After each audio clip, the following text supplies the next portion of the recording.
Hello guys, நான் உங்கள் Rosy. Welcome back to DKP sports India. So நம்ம channel வந்து பார்த்தீங்க அப்படின்னா ஸ்போர்ட்ஸ் ரிலேட்டடான கண்டென்ட் தொடர்ந்து போஸ்ட் பண்ணிட்டு வரோம். யூடியூப்ல பார்க்குறவங்க மறக்காம சப்ஸ்கிரைப் பண்ணிக்கோங்க. அது மட்டும் இல்லாமல் இன்ஸ்டாகிராமில் பார்க்குறவங்க ஒரு ஃபாலோ தட்டி விட்டுக்கோங்க. இன்னைக்கு கண்டென்ட் எதை பற்றி அப்படின்னா, இன்னும் ஒரு 2-3 நாள் வந்து பார்த்தீங்கன்னா எஃப்எஃப்எம்ஐசி வரப்போகுது.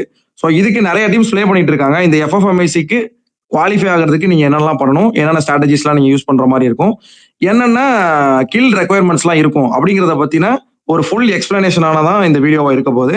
ஸோ இந்த வீடியோல நம்ம கூட வந்து பாத்தீங்க அப்படின்னா நம்ம லார்ட் ஸ்போர்ட்ஸ்ல இருந்து நம்ம லார்ட் ப்ரோவும், அது மட்டும் இல்லாம நம்ம வார் ஹீரோஸ்ல இருந்து வந்து பாத்தீங்க அப்படின்னா தருண் ப்ரோவும் ஜாயின் பண்ணியிருக்காங்க. வீடியோக்குள்ள போறதுக்கு முன்னாடி let's welcome Tarun bro and Lord bro. Welcome to DKP sports India. வணக்கம் ப்ரோ. வணக்கம் டிகேபி ரோசி ப்ரோ. வணக்கம் வியூவர்ஸ். ஸோ ஓகே கைஸ், எஃப்எஃப்எம்ஐசி வந்து பாத்துட்டீங்க அப்படின்னா வந்து இன்னும் ஒரு 3 நாள்ல வந்து பாத்தீங்கன்னா எஃப்எஃப்எம்ஐசி வரப்போகுது. ஸோ இந்த டைம் வந்து பாத்தீங்க அப்படின்னா வந்து 12 மணில இருந்து 10 மணி வரைக்கும் நீங்க ப்ளே பண்ணலாம். டோட்டலா வந்து நீங்க வந்து 12 மேட்சஸ் ப்ளே பண்ற மாதிரி இருக்கும். ஸோ அந்த 12 மேட்சஸ்ல நீங்க பெஸ்டா பெர்ஃபார்ம் பண்ணிருக்க 8 மேட்சை கால்குலேட் பண்ணுவாங்க. இப்போ உங்க டீம் உள்ள போகணும் அப்படின்னா மினிமம் ஒரு 600ல இருந்து 650 பாயிண்ட் நீங்க வந்து அடிக்கிற மாதிரி இருக்கும். ஒரு டீமுக்கு 4 மெயின் பிளேயரும் ஒரு சப்ஸ்டியூட்டும் நீங்க ரெஜிஸ்டர் பண்ணிக்கலாம்.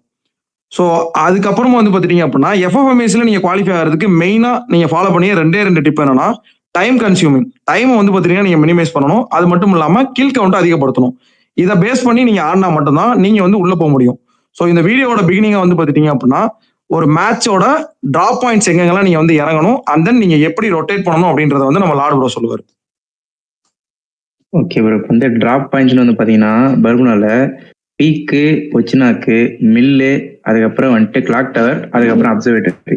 இப்போ அப்சர்வேட்டரின்னு வந்து பாத்தீங்கன்னா அப்சர்வேட்டரி வந்து நீங்க கீழெல்லாம் அடிச்சு முடிச்சுட்டு லான்ச் பேட் இருக்கு, 2 இருக்கும். அந்த 2 லான்ச் பேடை வந்துட்டு ஒன்னு வந்துட்டு நீங்க வந்துட்டு ஆங்கர் சைடு அந்த மாதிரிலாம் யூஸ் பண்ணிக்கலாம். இன்னொரு லான்ச் பேட் வந்து பாத்தீங்கன்னா கிரேவியார்டு, அதுக்கப்புறம் கட்டிலிஸ்டியா, அங்கெல்லாம் நீங்க வந்து யூஸ் பண்ணி அப்படியே ரொட்டேட் பண்ணிக்கலாம்.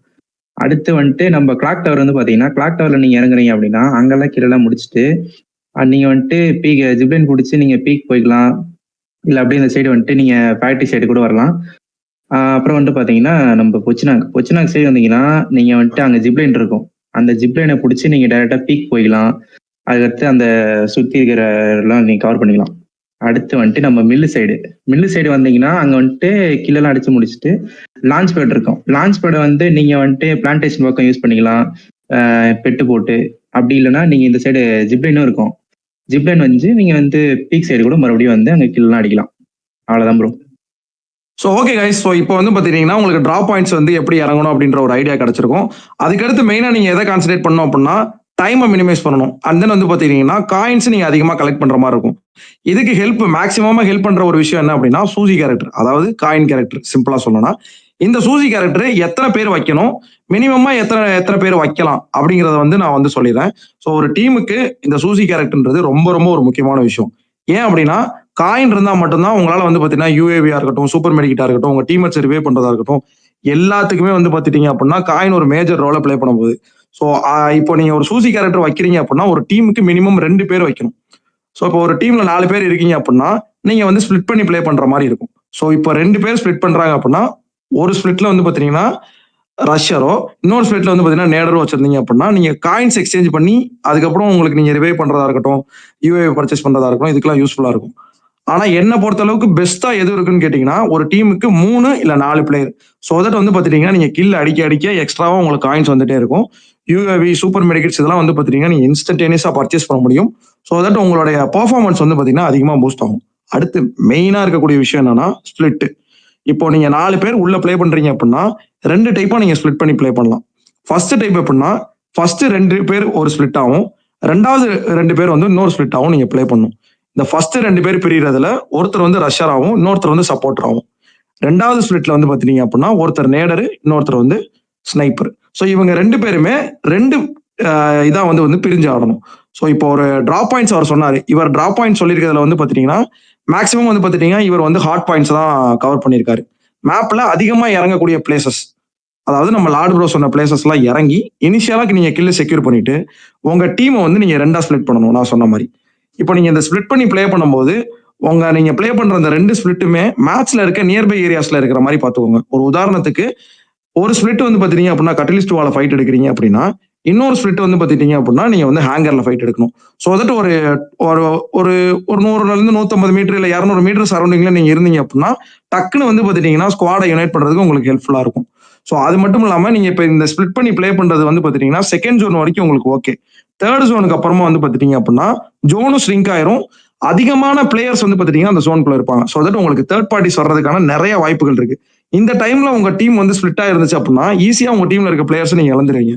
அதனால தேர்ட் ஜோனுக்கு அப்புறமா மேக்ஸிமம் வந்து பாத்தீங்கன்னா உங்க ஸ்குவாடை யுனைட் பண்ணி ப்ளே பண்ணுங்க. ஓகே கைஸ், எஃப்எம்எஸ்ல வந்து பாத்தீங்க அப்படின்னா டைம் நம்மளுக்கு எவ்வளவு முக்கியம், அந்த வந்து பாத்தீங்கன்னா காயின் வந்து எவ்வளவு நம்ம கரெக்டா யூஸ் பண்ணணும், வெஹிக்கிள் ஸ்ட்ராட்டஜிஸ் என்ன, ஒரு மேப்ல ஒரு ஜோன்ல எத்தனை கிலோ நீங்க பிளேஸ் பண்ணணும் அப்படிங்கிறத பத்தி ஒரு கிளியர் ஐடியா உங்களுக்கு கிடைச்சிருக்கும். அடுத்து லாஸ்ட் 2 ஜோன்ல நீங்க எப்படி ப்ளே பண்ணணுன்றத சொல்றேன். இப்போ 4th ஜோன்லயும் 5th ஜோன்லயும் வந்து பாத்துட்டீங்க அப்படின்னா மேக்ஸிமம் நீங்க வந்து பாத்தீங்கன்னா வெஹிக்கிள்ஸை யூஸ் பண்ணுங்க. அதாவது வந்து பாத்தீங்கன்னா மான்ஸ்டர் ட்ரக்கை யூஸ் பண்ணி கவர் எடுத்து ப்ளே பண்ணுங்க. இப்போ ஒரு ஜோன் இப்போ லோ ரிஜ்ல இருந்து ஹை ரிஜ்க்கு நீங்க மூவ் பண்றீங்க அப்படிங்கிறப்ப வாலை வந்து பாத்துட்டீங்க அப்படின்னா கோஆர்டினேட்டடா போட்டு மூவ் பண்ணுங்க. ஒரு ஆள் ஒரு வால் போட்டு அடுத்தடுத்த வால் வந்து பாத்தீங்கன்னா அடுத்தடுத்த பிளேயர் கோஆர்டினேட் பண்ணி நீங்க போட்டீங்க அப்படின்னா லோ ரிஜ்ல இருந்து ஹை ரிஜ்க்கு வந்து நீங்க ஈஸியா மூவ் பண்ணலாம். இது எப்ப யூஸ் ஆகும் அப்படின்னா உங்களுக்கு முன்னாடி ஒரு டீம் இருக்கு, நீங்க லோ ரிஜ்ல இருக்கீங்க, லோ ரிஜ்ல இருந்து ஹை ரிஜ்க்கு போகணும் அப்படின்னா நீங்க இந்த ஸ்ட்ராட்டஜிஸ் யூஸ் பண்ணலாம். அது மட்டும் இல்லாம லான்ச் பேட் யூஸ் பண்ண மறந்துடாதீங்க.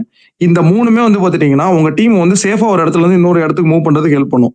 லாஸ்ட் 2 ஜோன்ல முடிஞ்ச அளவுக்கு உங்க டீம்மேட்ஸை இழக்க ட்ரை பண்ணாதீங்க. முடிஞ்ச அளவுக்கு உங்க ஸ்குவாடை ஃபுல் அலைவா வச்சிருந்தீங்க அப்படின்னா உங்க டீமுக்கு பிளேஸ்மெண்ட் பாயிண்ட்ஸும் கிடைக்கும். ஸோ தட் வந்து பாத்துட்டீங்கன்னா இந்த லாஸ்ட் 2 ஜோன்ல உங்களால கில்லு கிடைச்சிச்சு, கிராஸ் ஃபயர், தேர்ட் பார்ட்டி இந்த மாதிரி வந்து கிடைச்சிச்சு அப்படின்னா உங்களுக்கு கில்லு அதிகப்படுத்துறதுக்கும் வாய்ப்புகள் நிறைய இருக்கும். ஸோ இந்த லாஸ்ட் 2 ஜோன்ல இந்த மறக்காம நான் சொன்ன எல்லா டிப்ஸுமே ஃபாலோ பண்ணிக்கோங்க. இப்படி நீங்க ஃபாலோ பண்ணீங்க அப்படின்னா கண்டிப்பா ஒரு மேட்சுக்கு வந்து பாத்துட்டீங்க அப்படின்னா 55 கில்ல இருந்து 65 கில் உங்களால எடுக்க முடியும். பெஸ்ட் ஆஃப் 8ல வந்து பாத்தீங்கன்னா கண்டிப்பா 600 பாயிண்ட்ஸ்க்கு மேல எடுத்து உங்க டீம் கண்டிப்பா வந்து குவாலிஃபை ஆகும். ஸோ அடுத்து முக்கியமான இருக்கிறது வந்து பாத்தீங்க அப்படின்னா கில். ஒரு ஒரு ஒரு மேட்சுக்கு நீங்க எவ்வளவு கில் மேக்ஸிமம் எடுக்கணும், அண்ட் தென் ஒரு ஒரு ஜோனுக்கும் நீங்க எவ்வளவு கில் எடுக்கணும் அப்படிங்கிறத பத்தி வந்து பாத்தீங்கன்னா டீட்டெயிலா நம்ம தருண் ப்ரோ சொல்லுவாரு. பாத்தீங்கன்னா எஃப்எஃப்எம்ஐசில வந்து கில் பாயிண்ட்ஸும் ரொம்பவே நம்மளுக்கு முக்கியம். இந்த கில்ஸை வந்து நம்ம எப்படி செக்யூர் பண்ணலான்னு ஒரு 5 ஸ்டெப்ஸ்ல சொல்றேன். ஃபர்ஸ்ட் ஜோன்ல வந்து நீங்க பாத்தீங்கன்னா 20 to 25 கில்ஸை செக்யூர் பண்ணிடணும். செகண்ட் ஜோன்ல பாத்தீங்கன்னா 15 to 20 கில்ஸை நீங்க செக்யூர் பண்ணிடணும். தேர்ட் ஜோன்ல பாத்தீங்கன்னா 10 to 15 கில்ஸை செக்யூர் பண்ணணும். ஏன் ஜோன் போக போக கில் வந்து குறையுதுன்னு கேக்குறீங்கன்னா, இந்த அப்டேட்ல இருந்து தேர்ட் ஜோன் போடும்போது டேமேஜ் வந்து ரொம்பவே போகும். அதனால ஃபர்ஸ்ட் 2 ஜோன்ல நீங்க வந்து கில்ஸை செக்யூர் பண்ணணும். அண்ட் 4th ஜோன் வந்து 5 to 10 கில்ஸை செக்யூர் பண்ணுங்க. 5th ஜோன்ல வந்து 5 to 3 கில்ஸை செக்யூர் பண்ணுங்க. நான் ஏன் இந்த ரேஞ்சில் சொல்றேன்னா, நீங்க ஆட போற அந்த பெஸ்ட் ஆஃப் 8 மேட்சஸ்ல கண்டிப்பா நீங்க 55 கில்ஸ் அடிக்க முடியும். அண்ட் உங்களுக்கு 600 பாயிண்ட்ஸ் தாராளமா கிடைக்கும். நீங்க சூப்பரா எஃப்எஃப்எம்ஐசில குவாலிஃபை ஆகலாம். ஸோ இதெல்லாமே நீங்க வந்து கரெக்டா ஃபாலோ பண்ணுங்க. நம்ம தமிழ் சைட்ல இருந்து வந்து பாத்தீங்க அப்படின்னா வந்து எஃப்எஃப்எம்ஐசிக்குள்ள நிறைய டீம்ஸ் போனோம். எல்லாருமே எஃப்எஃப்எம்ஐசில பார்ட்டிசிபேட் பண்ணுங்க. பார்ட்டிசிபேட் பண்ற எல்லா டீமுக்கும் வந்து பாத்தீங்கன்னா all the very best. So நிறைய தமிழ் டீம்ஸ் வந்து நம்ம இந்தியாவுக்குள்ள வந்து நம்ம தமிழ் கம்யூனிட்டியை ரெப்ரசென்ட் பண்ணி ப்ளே பண்ணணும். அது மட்டும் இல்லாம இன்னைக்கு நம்ம கூட வந்து பாத்துட்டீங்க அப்படின்னா லார்ட் ப்ரோ அண்ட் தென் வந்து நம்ம தருண் ப்ரோ எல்லாருமே இதுல பார்ட்டிசிபேட் பண்ணி உங்களுக்கான ஒரு ஐடியாவை கொடுத்துருக்காங்க. வீடியோ முடிக்கிறதுக்கு முன்னாடி வந்து பாத்துட்டீங்க அப்படின்னா தொடர்ந்து உங்களுக்கான எல்லா சப்போர்ட்டுமே நம்ம டிகேபி ஸ்போர்ட்ஸ் இந்தியால இருந்து கிடைக்கும். மறக்காம நம்மளோட சேனலை வந்து ஃபாலோ பண்ணி வச்சுக்கோங்க. அன்டில் தென் உங்களிடமிருந்து விடைபெறுவது நான் உங்கள் Rosy. Tata bye bye, see you, love you guys.